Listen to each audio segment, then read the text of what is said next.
Bank Nifty का ये 1 week का चार्ट है और यहाँ पर हमें दिखाई दे रहा है कि बैंक निफ्टी में इस वीक में बहुत ज़्यादा ग्रीन कैंडल हमें यहाँ पर दिखाई दे रही है, बहुत बड़ी ग्रीन कैंडल।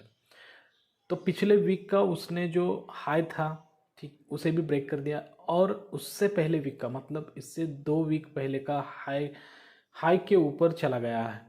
क्लोज अभी भी उसके नीचे दिया है, लेकिन अगर मंडे को बैंक निफ्टी ओपन होता है और पॉजिटिविटी के साथ ऊपर चला जाता है तो मंडे को भी हमें एक बहुत ज़्यादा बाइंग की रैली देखने को मिल सकती है। तो यहाँ पे ये 1 वीक का चार्ट आपको देखने को मिला। अब आपको हम चलते हैं वनडे में लेके। देखिए ये देखना बहुत ज़्यादा ज़रूरी होता है, क्योंकि एक्चुअली बात क्या होती है कि कोई भी कैंडल स्टिक एनालिसिस जो है, मैंने हमेशा कहा है कि 90% से भी ज़्यादा काम करता है कैंडल स्टिक एनालिसिस। अदरवाइज बाकी सब जो इंडिकेटर्स है या फिर आपका जो है वो इतना काम नहीं करता, क्योंकि कैंडल स्टिक साइकोलॉजी लेवल को इंडिकेट करता है, डिपिक्ट करता है। ठीक है, तो यहाँ पे जो आपको समझाऊं कि यहाँ पर देखिए ये वनडे का कैंडल है, यहाँ पे गैप अप होके ऊपर अच्छा बाइंग दिया है। अब कल मंडे को अगर बैंक निफ्टी ये जो आपको कैंडल दिखाई दे रहा है, मैं आपको यहाँ पे निकाल इसके 50% पोर्शन के ऊपर ओपन होके, ठीक है, इसके ऊपर ही सस्टेन करके ऊपर इसका हाई ब्रेक करके ऊपर चला जाएगा तो बहुत ज़्यादा हमें बाइंग की रैली देखने को मिलेगी। साथ ही साथ अगर आप यहाँ पर देखिए वनडे का जो ट्रेंड शुरू है, अभी ट्रेंड लाइन निकाल लेते हैं हम। ट्रेंड लाइन भी काफ़ी इम्पॉर्टेंट है। देखिए यहाँ पर ट्रेंड निकाल लेते हैं, आप ही के सामने ट्रेंड लाइन निकालेंगे। देखिए अभी भी ट्रेंड लाइन के नीचे है। ठीक है, ट्रेंड लाइन में देखो दोस्तों 2 से 3 पॉइंट अगर टच हो गए तो भी चलेगा, सभी पॉइंट आना ज़रूरी नहीं है। जैसे कि यहाँ पे पहला पॉइंट टच हो गया, दूसरा पॉइंट यहाँ पे, तीसरा पॉइंट यहाँ पे टच हो गया, बाकी यहाँ पे। तो यहाँ पे हमें दिखाई क्या दे रहा है दोस्तों, अगर आप ध्यान से देखिए, अब यहाँ पे नीचे की ओर एक ट्रेंड लाइन खींचता हूँ तो हमें एक अंदाज़ा आ जाएगा कि एक्चुअली चल क्या रहा है मार्केट में। ठीक है,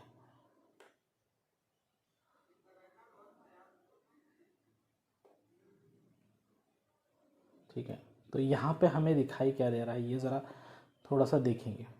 देखिए यहाँ से ट्रेंड शुरू होता है, इस वक्त बायर ज़्यादा पावरफुल थे, यहाँ पर भी बायर ज़्यादा पावरफुल थे, लेकिन यहाँ से जो सेलिंग हुई है उसमें इन दोनों के लो ब्रेक कर दिए तो बहुत ज़्यादा पावरफुल हो गए सेलर। ठीक है, अब ये जो यहाँ पे जो लोअर दिए थे उसके ऊपर नहीं जा रहा, मतलब यहाँ से सेलिंग हो रहा, बायर कम पावरफुल है। ठीक है, फिर यहाँ से सेलिंग, तो अभी भी देखो यहाँ पे जो ऊपर नहीं जा सके, बायर वीक थे, अब यहाँ पर बायर बाउंस बैक हो गए हैं। तो अब देखना जब तक कि मार्केट देखो इस लेवल को ब्रेक करके ऊपर नहीं जाएगा, फिर ऊपर सस्टेन नहीं करेगा, तब तक हमें कॉन्स्टेंटली ऊपर वाली रैली देखने को नहीं मिलेगी। इसका मतलब ये है कि ये जो बाइंग का अभी रैली है वो काउंटर ट्रेंड का रैली है। यहाँ से मार्केट जो है अगर ऊपर जाता है तो भी हमें तब तक के लिए मार्केट में सिर्फ सेलिंग वाला रैली देखने को समझना है, जब तक कि वो वापस आके, ठीक है, लोअर हायर लो बना के फिर ऊपर ना जाए। ठीक है, और उसके बाद हायर लोज बनाते हुए ऊपर नहीं जा रहा, तब तक हमें बाइंग का रैली नहीं दिखाई दे रहा है। तो अभी भी सेलिंग का ही रैली शुरू है, जिसमें कभी भी सेलिंग हो सकता है। ठीक है, लेकिन इस काउंटर ट्रेंड की रैली में भी अगर बाइंग साइड पे हमें जाना है तो हमें इस तरीके से छोटे छोटे सोच रखनी चाहिए कि अगर इस कैंडल का, ये वनडे का कैंडल का 50% के ऊपर रहता है तो हमें बहुत ज़्यादा बाइंग की रैली देखने को मिलेगी, मतलब आज की तरह ही, फ्राइडे की तरह ही बाइंग या फिर उससे थोड़ी तेज़ बाइंग देखने को मिलेगी। लेकिन इसके नीचे अगर आता है और फिर इस 50% पोर्शन को, मतलब 50% पोर्शन कौन सा हो गया, अभी 40,400 के नीचे आकर अगर उसके ऊपर नहीं जा रहा है तो फिर एक बार सेलिंग की रैली हमें देखने को मिल सकती है। तो ये वनडे में और यहाँ पे वीकली में मैंने समझा था कि किस तरीके से हमें मार्केट शुरू होने से पहले एनालिसिस करना चाहिए। ठीक है, तो चलिए अब चलते हैं 15 मिनट में, 15 मिनट में चलेंगे, वहाँ पे सपोर्ट रेजिस्टेंस निकालेंगे और वहाँ पे आपको मैं समझाऊंगा। पहले तो मैं आपको यहाँ पे समझाऊंगा कि मैंने किस तरीके से इसमें ट्रेड पकड़ा और मैंने जो आपको लॉजिक समझाया था पिछले वीडियो में, वो किस तरीके से यहाँ पे काम किया। ठीक है, तो उसके लिए पहले हमें चलना पड़ेगा 5 मिनट कैंडल स्टिक में।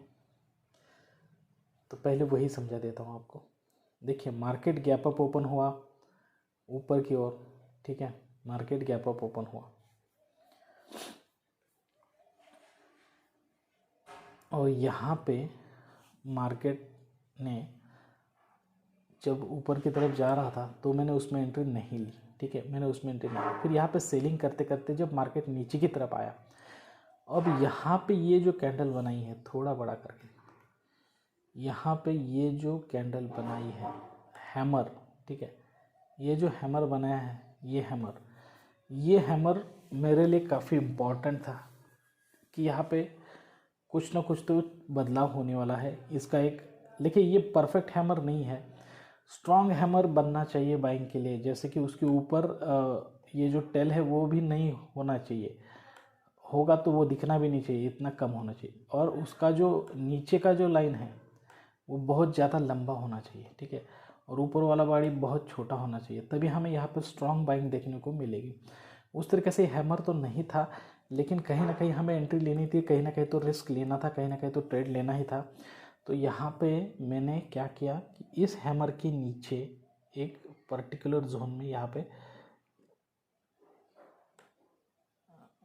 ये लगा दिया, स्टॉप लॉस लगा दिया।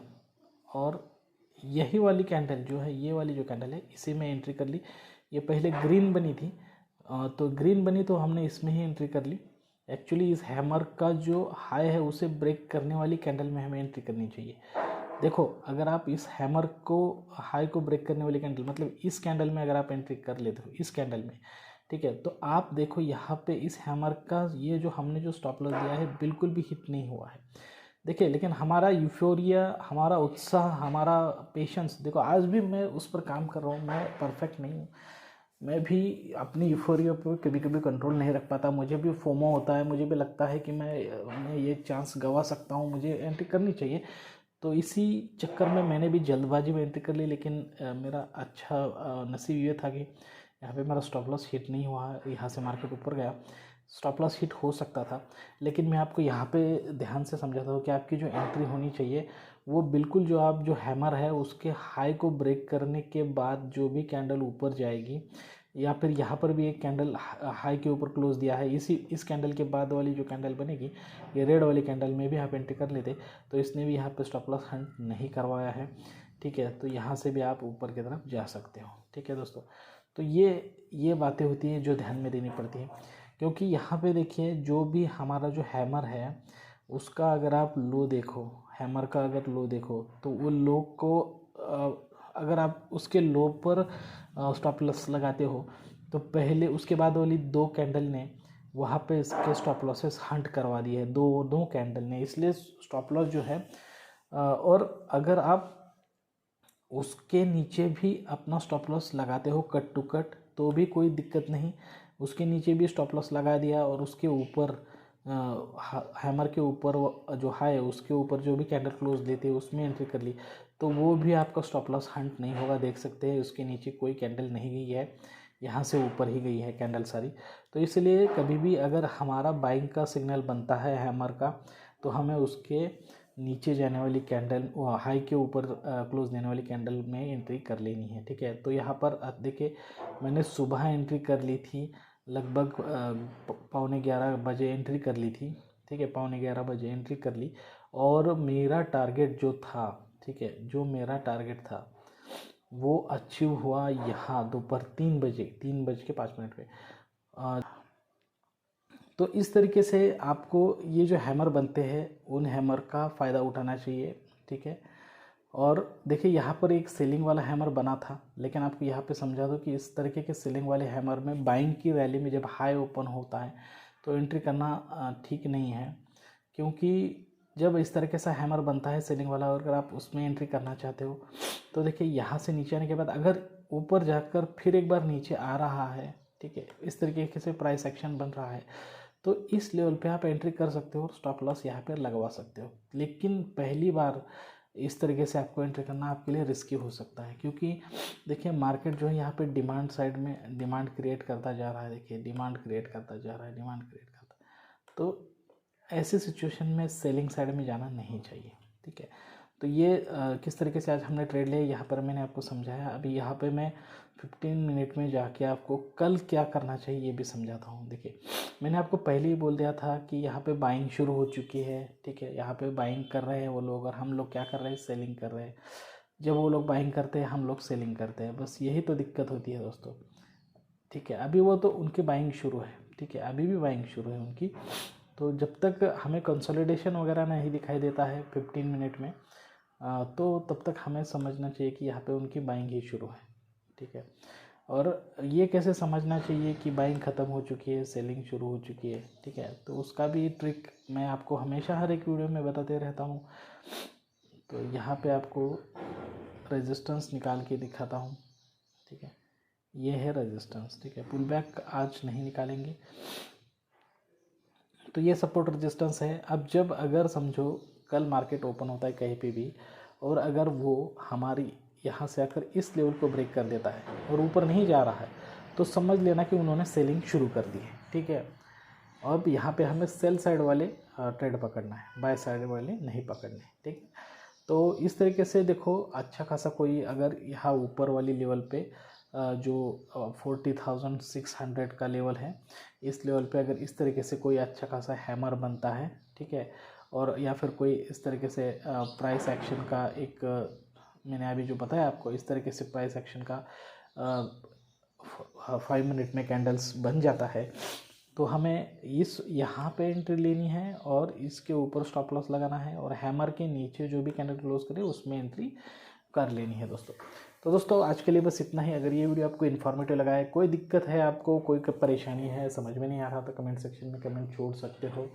ठीक है, और अगर आपको पहली बार समझ में नहीं आ रहा है तो बार बार वीडियो देखने के बाद समझ में आएगा। और अगर आपको बार बार वीडियो देखना है और अभी तक आपने हमारे चैनल को सब्सक्राइब नहीं किया है तो प्लीज़ सब्सक्राइब कीजिए और नीचे दिए हुए बेल आइकॉन दबाए हर रोज़ आने वाली नोटिफिकेशंस के लिए। तो आज के लिए बस इतना ही दोस्तों, जल्दी एक अच्छी और इन्फॉर्मेटिव वीडियो के साथ आप सभी से मुलाकात होगी। तब तक के लिए दीजिए इजाज़त। Thank you very much, bye bye दोस्तों।